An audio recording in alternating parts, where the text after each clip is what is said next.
I'm so excited you came on. Thank you so much, No because worries. I've I'm got sitting here doing nothing. I've been scrolling through Facebook and Twitter for hours going, I wish something would happen. No.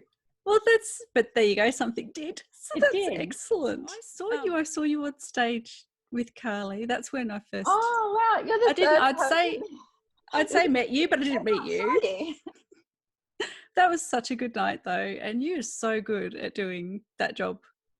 That was something. You should do that again. I don't know how much you do of interviewing people on stage, but yeah, it would be great, I think. So I used to do community correspondence with ABC Radio, and I loved it. But Carly is great talent to work with. She's very easy to work with. So it does help. Yeah. Oh, that's really good. So what have you been doing? Are you in lockdown? You've been locked down. Yeah, yep. So Queensland is like, just about ready to build a wall. Yeah. Well, I'm just in North Brisbane. Like, we're really close. I'll wave. I'm sure you can see me. Yep. So I've been restricting, look, I have very little contact with people at the best of times. So I've been restricting my contact. I am missing all those important things that I do, like physio and ballet. Counselling I'm still doing via Skype. Yep. It is very helpful right now. Yeah, I've heard a few people saying the same, and being able to use telehealth where possible, although I haven't tried yet. I'm a bit scared. Yeah, because there's always such a process. I do need to see a doctor. My doctor has vanished. She's resigned. I don't know what's happened, where she's gone, and it was right at the time that I just had a like some tests done, and they were sent to the doctor. And so I'm kind of like, now what do I do to get these results? So I've done a bit of research though, and I found a doctor in the neighbourhood that bulk bills and it has an interest in neurology. So that's probably most important for me, that a doctor understands my condition. Yep. So I was planning on having an appointment with him, but at the moment I'm kind of thinking it's probably not that, I'm not dead yet, It's probably not that urgent. I'm forever trying to judge, at what point do we risk either leaving the house or going through the process of trying to do it over the phone, because the processes you have to go through frighten me off because I might get them wrong. Like if there's forms or there's any of that stuff, I get a little bit, I don't understand. I just want it to be the same. Yeah, my consultation is going to be short. Long. It won't be a short one. It's going to be one of those ones where I've got to explain what's happened in the last 10 years, bring them up to speed, and then go, right, so how do I get these results that were sent to another doctor? Oh my goodness. Yeah. And I'm probably getting close to due for another blood test. So I'm still taking all my vitamins, being a good girl. Yeah. I was supposed to change medications. The neurologist put me onto wrote me another script. Yep. The doctor freaked out about the combinations and what was what, and said I needed a pharmaceutical review. And so she sent that up, and then the pharmacist goes, yes, did all the paperwork. This is just before we all locked down, like 2-3 weeks ago. Yeah. And then the pharmacist says, yeah, no, they'll come to your house, which freaked me out because I'm not really keen on that. And then she says, oh, but don't worry, they won't get to you for a few months anyway. So I'm like, what? You say I need a medicine, then you say I need a review, and then you say it's going to be a few months. So what, I'll just live as I have been for a few months and not, I just found the whole thing so confusing. I know. I get frustrated when they say, don't stop taking this medication suddenly. And then you go in and you've got side effects and they go, okay, I want you to stop taking that medication. Okay, what's going to happen when I stop? Is it going to be bad? Yeah. Or you say to one doctor, I'm not really sure I should be taking that. And they say, no, you're fine. And you ask the specialist or another GP and they're like, oh, you should really not take that. Or yeah, no, this is really bad. And yeah, I was going to say, and then the problem is we've got all the access issues now. I mean, I already had access issues in terms of getting to things and navigating with it. You know what it's like. Yeah. But then now it's okay. So it's not urgent. I'm not dropping off right immediately. So do I wait? But if we don't know how long this is going to go for. So no, that's the scary part. It's not knowing how long it's going to go for. You know what else is frustrating? I was working with a neurologist at the PA in Marta on reopening the FND clinic because it was shut down to lack of funding. And we were working on this proposal to take to the health minister to say, hey, this really needs to be a public clinic because too many people are isolated because of the region rule. And we were this close to getting a meeting and this bomb dropped on us.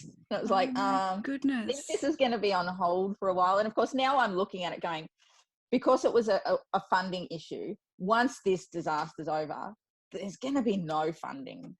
So now we've got to look at different strategies on how we can open this clinic and make it accessible to the public, because it's so difficult. To me, because we need it. Like, you're the only other human I know with FND. So, like, we need. I don't know where to go. No one knows what to do with me.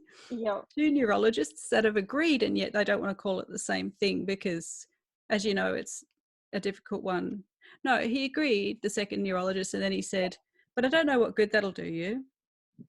Yeah. Well, there's a lot of good sometimes in knowing what something is. Yeah. Even if it's not a magic. We went through the whole, did we get this wrong thing because, you know, I had the previous diagnosis of Parkinson's. And I was kind of like, you know what, at the end of the day, for me, I don't care what it's called as long as I'm managing the symptoms. I just want to know how to move forward, and I want to know it's not going to keep getting worse because I've missed something. So if it was some condition that you're supposed to get in early or medicate early, I needed to know because they were looking at MS and everything. But then, yeah, so I just sat there in the office going, I just don't want half my head to be numb or tingly or burning, or I don't want my leg to stop working, or I don't want, or to wake up in the morning and not be able to speak. Or when you try and call out, your husband's name and it comes out moo. Moo. Moo. Moo.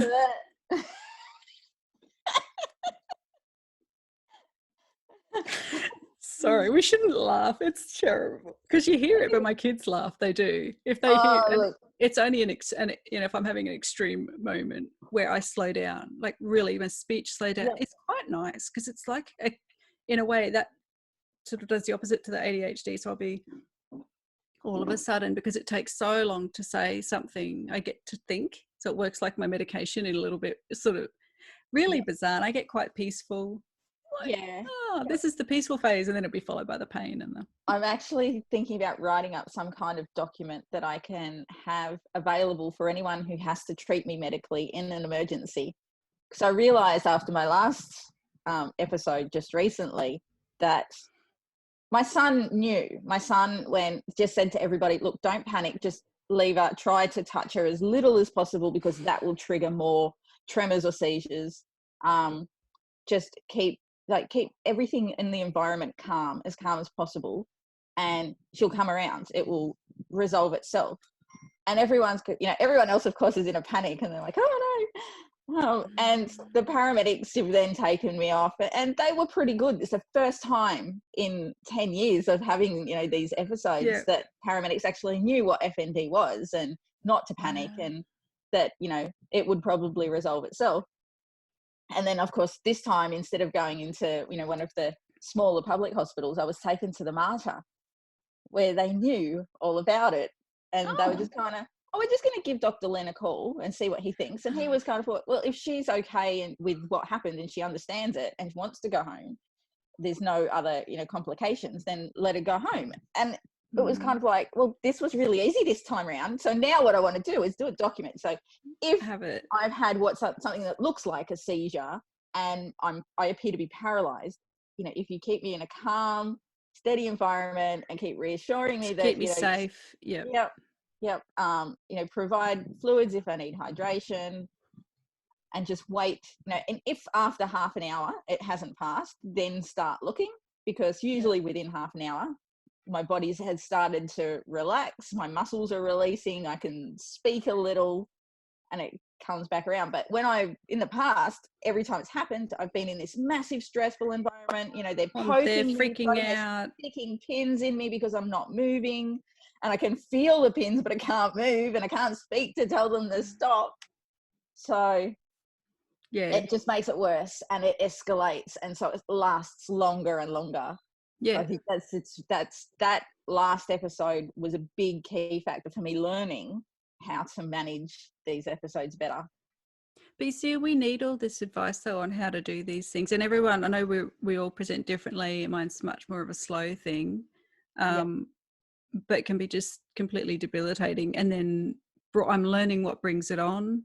But I Yeah. would not have known to even try and understand that and it was the public hospital neurology clinic that gave me information. They actually printed things out on limb weakness, and they print, and they're like, go to this website, this dude in Scotland. And Yes, the it had, Scotland website is great.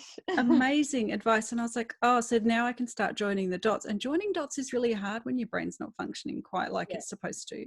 Because when they say, if you can join those dots, you can understand what's causing what and what's related to what. Because some things are Ehlers-Danlos syndrome for me, and some things are just other sensory issues or something, like some it's things what's are sensory, some things are emotional, and some things are physical. Like if I do too much exercise or overexert myself too much, that will trigger symptoms, and I'm just a ball of mess. Nothing functions. And trying to explain it to family. Explaining so we really need that clinic. We do. It's very helpful, and it's multifaceted. So you're not just dealing with a neurologist, you've got the physiologist, the OT, the neuropsychiatrist. There's a whole team of people involved, and and I love that when it was operating, Dr. Len was bringing people in to learn. So he was inviting neurology students in to learn. So they're learning from the ground up. I could call this my first Disability Oz chat. Yes. So that's excellent. Thank you so much for coming on. This is great. We'll have to do it again sometime. Bye. Bye. The number you have dialed has been changed.